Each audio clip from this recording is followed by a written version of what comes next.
Welcome to this course on building a web application using Java, Spring Boot, and MySQL. In this second episode of our course, we will cover the following topics. What is REST API, HTTP methods, and their role? Create a REST controller and analyze the most used annotations and their role. Create endpoints for each of the request types GET, POST, PUT, DELETE. Configure Swagger. Analyze annotations for convenient work with him. Launch the application and see how requests are processed through Swagger. We won't go too deep into theory here, so just briefly see what REST is and how it works. REST, Representational State Transfer, is an architectural style for providing standards between computer systems on the web, making it easier for systems to communicate with each other. API, Application Programming Interface, is a set of rules or protocols that enables software applications to communicate with each other to exchange data, features, and functionality. The client, for example, a web application, sends a request to the server. The server processes the request and interacts with the database or other application and returns response with some data, typically in JSON or XML format. In REST APIs, HTTP methods correspond to CRUD, create, read, update, delete operations. Each method serves a specific function when interacting with resources on a server. Let's break them down. GET, read operation, used to fetch data from the server. Does not modify the server's state. It is a safe and idempotent method. Returns data typically in JSON or XML format. POST, create operation, used to create a new resource on the server. Sends data in the request body to be stored. Returns to a one created status on success. PUT, update operation, used to update an entire resource by replacing it. Requires sending all fields, even unchanged ones. Idempotent, sending the same request multiple times results in the same state. Patch, partial update operation, used to update only specific fields of a resource. More efficient than PUT when only a small change is needed. Delete, remove operation, used to delete a resource from the server. Typically does not return a body, just a 204 no content status. Now, let's move on to creating our controller. The first thing we need to do is add a new dependency, Spring Boot Starter Web. This dependence for building web, including RESTful applications using Spring MVC, uses Tomcat as the default embedded container. And a few changes to structure our dependencies just for convenience and readability. Now let's apply our changes and load dependencies.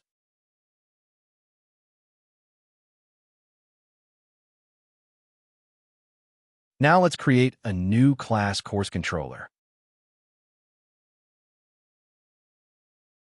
In order for our class to become a controller, we need to add an annotation controller or REST controller. Spring 4.0 introduced the REST controller annotation in order to simplify the creation of RESTful web services. It's a convenient annotation that combines controller and response body, which eliminates the need to annotate every request handling method of the controller class with the response body annotation. So we will use REST controller annotation.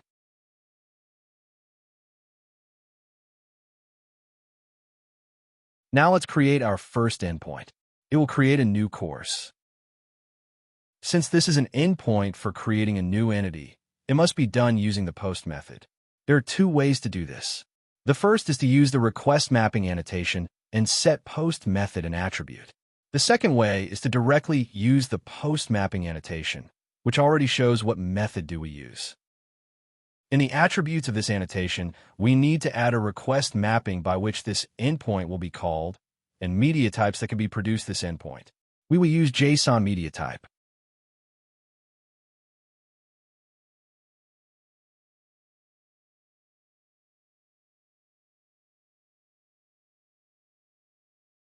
Also, in order not to use the same mapping or its prefix in all endpoints, for example, as we have courses, we can do this once using the request mapping annotation on the controller itself. Now, we will add the response status annotation directly to our endpoint, so after its execution, the status 201, created, will be returned in response, as it is customary to return it after creating an entity on the server. Let's add output to the console to visualize the execution of this method, and we will add the logic itself in the following form when implementing the business logic and service layer. Now we will create a new DTO package that will contain our DTO models. DTO data transfer object is an object that carries data between processes. With DTOs, we can build different views from our domain models, allowing us to create other representations of the same domain, but optimizing them to the client's needs without affecting our domain design. Such flexibility is a powerful tool to solve complex problems. Let's add a few fields, for example. In the future, we will be able to use validation on them. Now, in order to have access to the private fields of our class, we need to add getters and setters. To simplify this task, we will use the Lombok library. This annotation replaces the generation of getters and setters for all fields. Now we add our new DTO to create course endpoint as a request parameter and mark it with a request body annotation.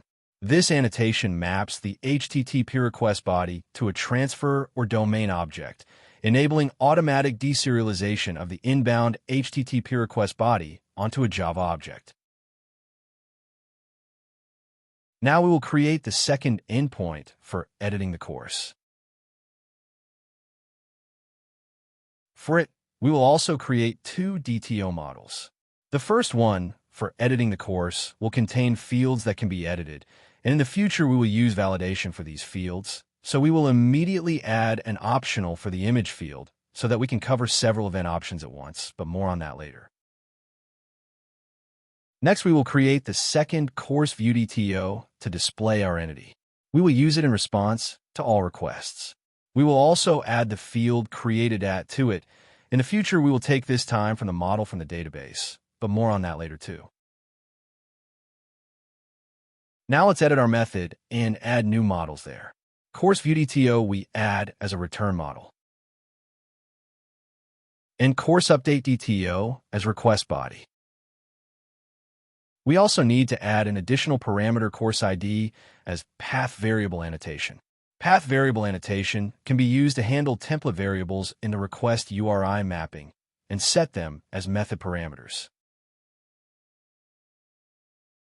In this case, we will already use the put mapping annotation because put HTTP method is used to modify or update a resource where the client sends data. Here we also set course ID as a path variable. The name here and the name in the method must match, or in the path variable annotation, it must be specified as here. For now, let's add stub data to return response. In the future, there will be a service call here.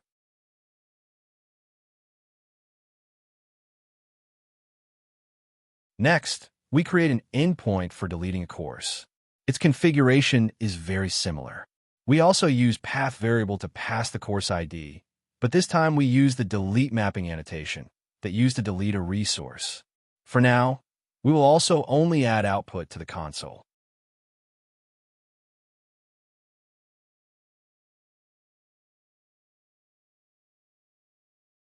Next, we will create an endpoint for returning the course. We will still use path variable to pass the course ID. Now we use get mapping annotation. It's a shortcut for specifying that a method should handle only GET requests. It's more concise and expressive for handling GET requests. And also we'll add stub model with data for return some value in response. Now we have the last endpoint left. It will return a list of courses. He will still use get mapping, but the main difference from the others will be that this endpoint will use pagination.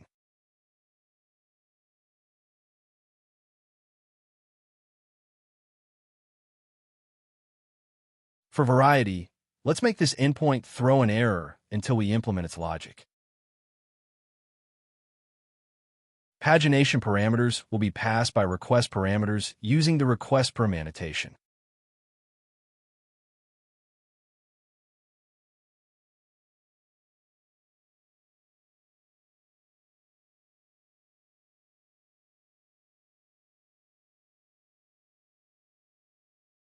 For the direction of the sorting parameter, we will create a separate enam for convenience.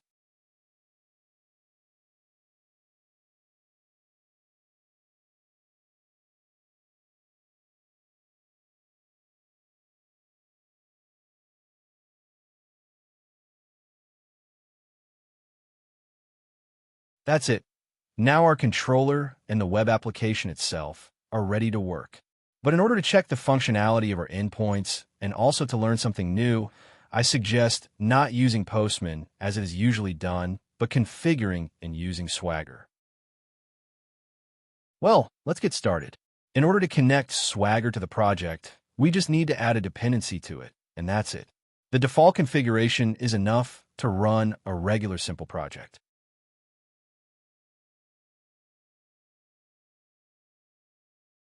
Now we just go to our main class and run our application. By default, Swagger opens on localhost with default port 8080, so we open the browser in this path. In a window that opens, we see all our endpoints as well as our DTO models.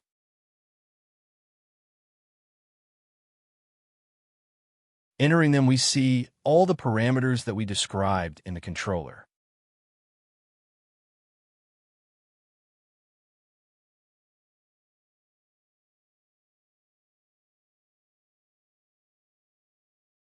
Here we can immediately call the endpoint we need by filling in the required fields. In the received result, we see the request parameters, as well as the received result, the test data that we added in the controller.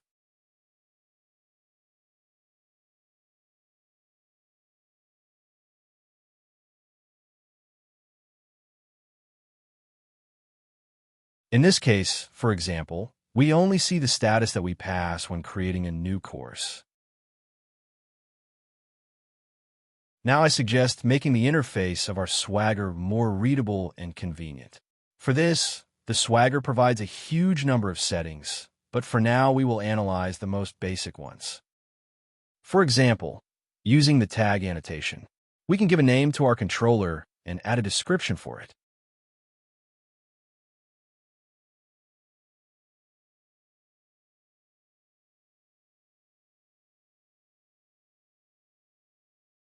Also, using the operation annotation, we can specify all the necessary information about the endpoint, such as the name, description, as well as the description of each parameter, what statuses and in what cases will be returned, what exceptions this endpoint can return, and in what situations, what headers are needed to call it, and which will be returned in the response, and much more.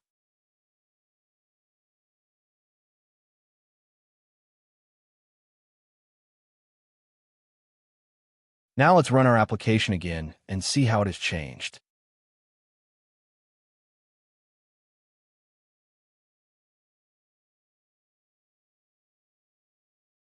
Let's refresh the page, and you will see that now the controller name is not generated based on the name of our class, but is taken from the description we added. The same situation with the endpoint. Its name and description appeared. In future lessons, we will come back to the configuration of our Swagger, such as adding mandatory headers and other things when implementing security. Thank you for your attention. Subscribe to the channel so as not to miss new videos and see you in the next lessons.